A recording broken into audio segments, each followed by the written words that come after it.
I'm just going to be talking to you really briefly about community. In my head, the first thing I think of when I think about community is actually the word family. And in Psalm 68, it tells us in the Bible that God sets the lonely in families.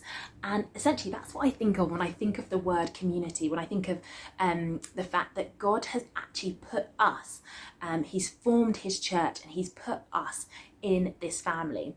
And just like with a biological family, you're born into it, aren't you? It's not something you choose, you just are in it when you're born. Even though you might not all think alike or look alike, there might be things that separate you. You are part of this family. It's a gift. God has given us the gift of community. Paul talks about the church and community as a body, and the fact that actually all the different parts of the body belong to each other. In the Message translation, it says that actually all the parts of the body find their function and their meaning in relation to each other. You might have heard the phrase, "You're not God's gift."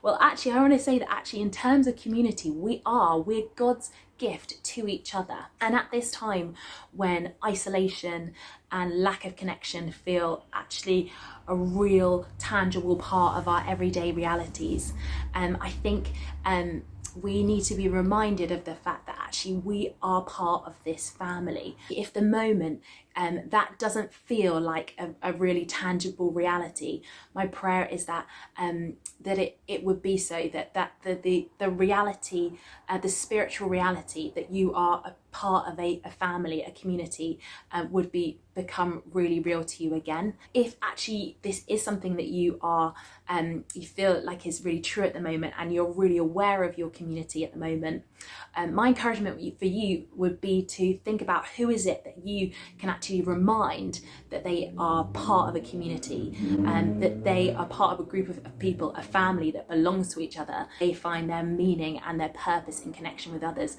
and might need to be reminded of that today.